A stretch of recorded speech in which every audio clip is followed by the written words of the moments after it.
I myself was in the dance world once, a long time ago. Okay, so today I'm going to be talking about the original Suspiria from 1977, I believe. Suspiria is hard to show people. Sometimes people can think that it's too dated, that it's boring, that the plot is too thin, that it doesn't make sense, that the acting is terrible, the dubbing is horrible. Names which begin with the letter S are the names of snakes. All of these things are true, but that doesn't mean that it wasn't hugely influential in the horror world and that it wasn't a hugely original movie when it came out in 1977. People can look back and look at Star Wars and say the same things about it, that it's dumb, that the visuals are terrible, that the acting is silly and over the top. Star Wars, for the time, was groundbreaking, and I think that Suspiria was kind of groundbreaking in the same way for horror. Plenty of movies have existed before this one. Nosferatu comes to mind, Psycho, Night of the Living Dead, that are true art pieces, that are really well-made movies while also being horror films. The plot is thin. A girl who goes to study at a ballet academy in Germany. That ballet academy is run by witches. And anyone who seems to catch on to the fact that they're witches, they need to get rid of. Even the main character of Susie, she's not fleshed out. You don't know anything about her life in America. You know that her aunt was friends with the headmistress, and maybe that's why she got in the school. Maybe she's not the best ballerina, but that's why she got in. I think her performance is the best performance, probably because she's the only, or one of the only native English speakers in the film, so she's able to emote in a way and not be overdubbed and weird. Her performance of basically an injured bird, which is very apt for a ballerina, I think. She does that so well that you really feel for her the whole time. Even though you're not really sure who this girl is, you know that she's good, you know that she's scared, and you know that she's confused and in a strange place. I know it seems like sort of an easy comparison to make, and maybe a silly one, but Black Swan, I think, was hugely influenced by Suspiria.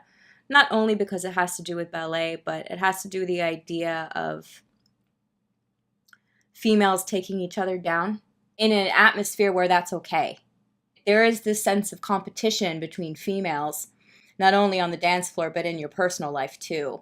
There's always this competition. Am I as skinny as she is? Am I as pretty as she is? Do I dance as good as she does? Black Swan and Suspiria capture that really well, the sort of unreality of the competitiveness of the ballet world.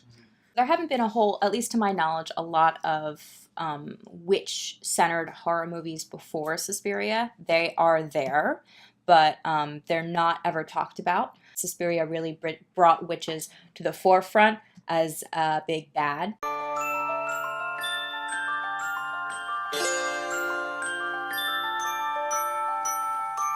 And we're seeing a big resurgence of it now, which is why I think Suspiria was remade recently. Witches are such a weird and creepy thing. They're not serial killers. They have a power that you don't understand. A lot of Suspiria has to do with that, just not understanding. And maybe that's why the plot is so thin, because witchcraft is mysterious. You're not going to understand it. You're not going to know what this coven was doing at the school or why they were trying to revive Helena Marcos or any of these things.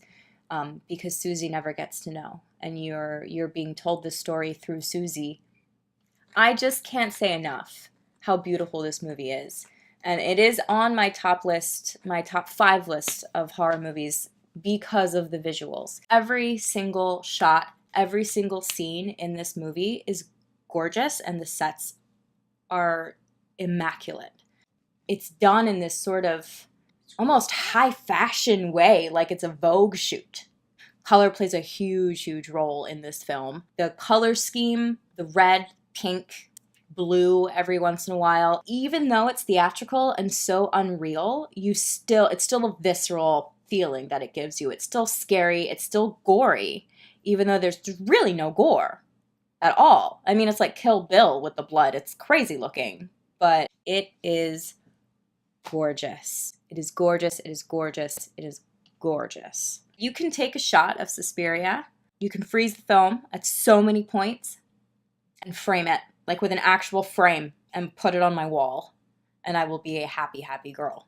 The music never calms down. Even when what's happening is calm, the music is not. There's always some magic, some witchcraft stirring in the school, and it's brought to you through the music.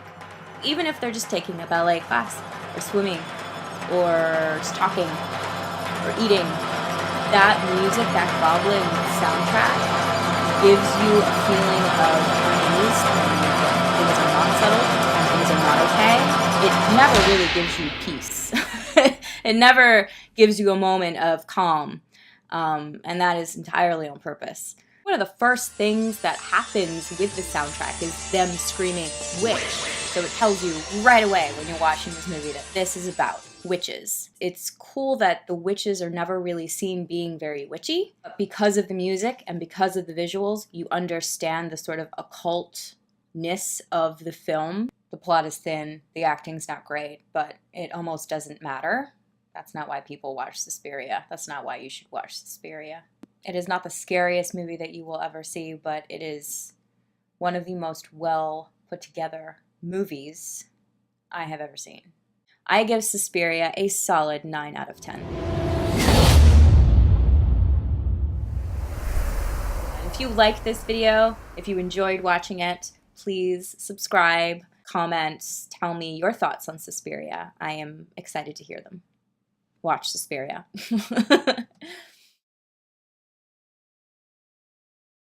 Yeah, the blood does not look like I would want it splattered all over me. It looks like red paint. It must have been edible. Who knows, though? It was the 70s. It was the 70s in Germany. Who knows what they were doing?